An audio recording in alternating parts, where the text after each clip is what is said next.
Mission আল আমিন girls academy mission আবাসিক mission, যেখানে ছাত্রীরাই শুধুমাত্র আবাসিকে থাকেন এবং 1 থেকে 10ম শ্রেণী পর্যন্ত ডে বোর্ডিংও সিস্টেম আছেন। এবং আমাদের মিশনে নার্সারি থেকে 4 পর্যন্ত প্রাতকালীন মর্নিং বিভাগেও আমাদের স্কুল চলে। 3টে বিভাগ নিয়ে আমাদের আল আমিন পরিবার। এই আল আমিন একাডেমি পরিবারে আমাদের কম বেশি 300-র মতো স্টুডেন্ট আছে। ঠিকানাটা ধানপোতা বাজার, ঝিনকিয়া রাস্তার পশ্চিম পাশে, হাড়োয়া, উত্তর 24 পরগনা। একমাত্র শিক্ষাই আমাদেরকে এগিয়ে নিতে পারে সবাইকে। মানে যত জাতি উন্নত হয়েছে, যত জাতি উন্নতি করেছে, প্রত্যেকটা জাতি কিন্তু শিক্ষার মধ্য দিয়ে গেছে। শিক্ষা, বিজ্ঞান, টেকনোলজি এগুলো আছে। আমাদের যদি উন্নয়ন করতে হয়, এগিয়ে যেতে হয়, অগ্রগতি করতে হয়, ভারতবাসী হিসাবে, জাতি হিসাবে যদি আমাদের উন্নয়ন করতে হবে, তাহলে শিক্ষা হচ্ছে সবচেয়ে গুরুত্বপূর্ণ জায়গা। তো তার মধ্যে আবার দেখতে হবে যে কারা কারা শিক্ষায় পিছিয়ে রয়েছে, কোন কোন শ্রেণী, কোন কোন কাস্ট, কোন উপজাতি, জাতি, জনজাতি কারা পিছিয়ে রয়েছে। আসসালামু আলাইকুম ওয়া রাহমাতুল্লাহি ওয়া বারাকাতুহু। আমি সকল শিক্ষাপ্রেমী অভিভাবক অভিভাবিকাদের শুধু এতটুকুই কথা বলবো যে পৃথিবীতে শিক্ষা ছাড়া কোনো জাতি মাথা উঁচু করে বাঁচতে পারে না। তাই ধানপোতা বাজার আল আমিন একাডেমি গার্লস আবাসিক মিশন শিক্ষার সাথে সাথে স্বাস্থ্য নিয়ে এগিয়ে চলেছে।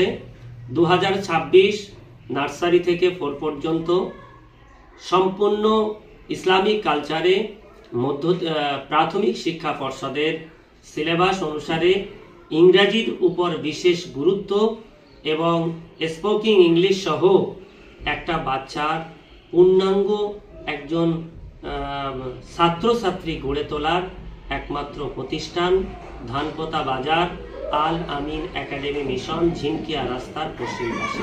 এছাড়াও সকাল থেকে সন্ধ্যা পর্যন্ত একটা বাচ্চার ডে বোর্ডিং, থাকা খাওয়া এবং তাদের পড়াশুনো এবং তাদের ঘুম থেকে পড়ানো থেকে আরম্ভ করে আমাদের প্রতিষ্ঠানে প্রত্যেকটা বাচ্চাকে সুশৃঙ্খলতা শেখানোর জন্য আমরা বদ্ধপরিকর। এরপরেও আমাদের আল আমিন একাডেমি মিশন পরিবার আমাদের 3য় শ্রেণী থেকে 9ম শ্রেণী পর্যন্ত মাধ্যমিক পর্যন্ত আমাদের সম্পূর্ণ গার্লস আবাসিক সিসি ক্যামেরায় ঘেরা, মধ্যে পাঁচিলে ঘেরা আমাদের আবাসিক মিশনে ভর্তি চলছে। যে সমস্ত অভিভাবক অভিভাবিকারা আগ্রহী, অবশ্যই আপনারা আমাদের অফিসে যোগাযোগ করতে পারেন। ধানপোতা বাজার ঝিনকিয়া রাস্তার পশ্চিম পাশে আল আমিন একাডেমি গার্লস আবাসিক মিশন। আজকে মূলত আপনাদের স্কুলে কি অনুষ্ঠান? আজকের স্বেচ্ছায় রক্তদান শিবির এবং বিকাল থেকে সাংস্কৃতিক মনোমুগ্ধকর অনুষ্ঠান। আমাদের নার্সারি থেকে 4র্থ শ্রেণী মর্নিং বিভাগ এবং ক্লাস 5 থেকে মাধ্যমিক পর্যন্ত আমাদের ডে বিভাগ গার্লস আবাসিক মিশনে আজকের বাৎসরিক অনুষ্ঠান হয়েছে। মিশন আল আমিন গার্লস একাডেমি মিশন আবাসিক মিশন, যেখানে ছাত্রীরাই শুধুমাত্র আবাসিকে থাকেন এবং 1 থেকে 10ম শ্রেণী পর্যন্ত ডে বোর্ডিংও সিস্টেম আছেন। এবং আমাদের মিশনে নার্সারি থেকে 4 পর্যন্ত প্রাতকালীন মর্নিং বিভাগেও আমাদের স্কুল চলে। 3টে বিভাগ নিয়ে আমাদের আল আমিন পরিবার। এই আল আমিন একাডেমি পরিবারে আমাদের কম বেশি 300-র মতো স্টুডেন্ট আছে।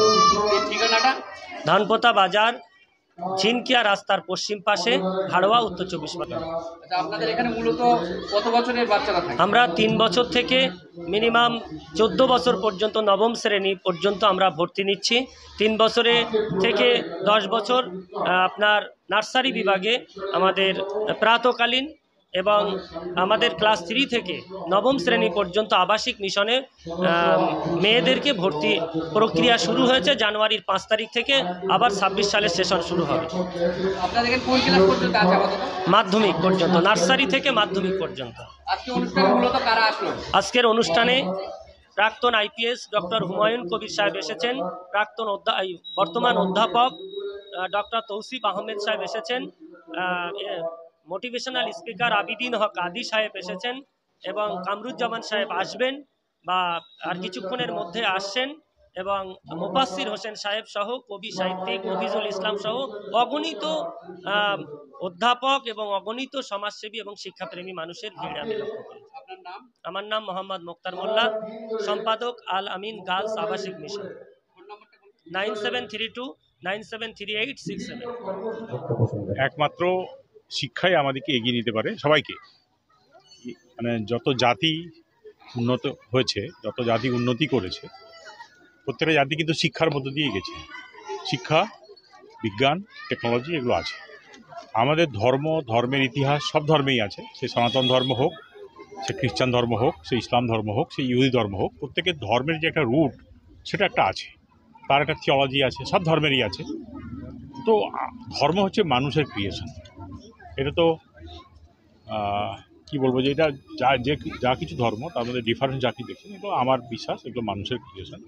আমাদের যদি উন্নয়ন করতে হয়, এগিয়ে যেতে হয়, অগ্রগতি করতে হয়, ভারতবাসী হিসাবে, জাতি হিসাবে যদি আমাদের উন্নয়ন করতে হবে, তাহলে শিক্ষা হচ্ছে সবচেয়ে গুরুত্বপূর্ণ জায়গা। তো তার মধ্যে আবার দেখতে হবে যে কারা কারা শিক্ষায় পিছিয়ে রয়েছে, কোন কোন শ্রেণী, কোন কোন কাস্ট, কোন উপজাতি, জাতি, জনজাতি কারা পিছিয়ে রয়েছে। শিক্ষাই দিতে পারে একমাত্র দিশা, এগিয়ে যাওয়ার দিশা। লাইফ মানে education, science, technology, history, geography এগুলি এবং সাধারণ জ্ঞান। আজকের এই মিশনে এসে আপনি কেমন লেগেছে?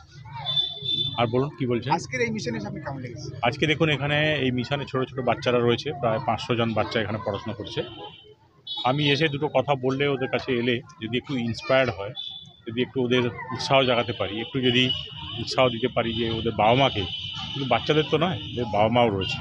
আর বাচ্চাদের ক্ষেত্রে সবথেকে বড় শিক্ষক হচ্ছে তার মা।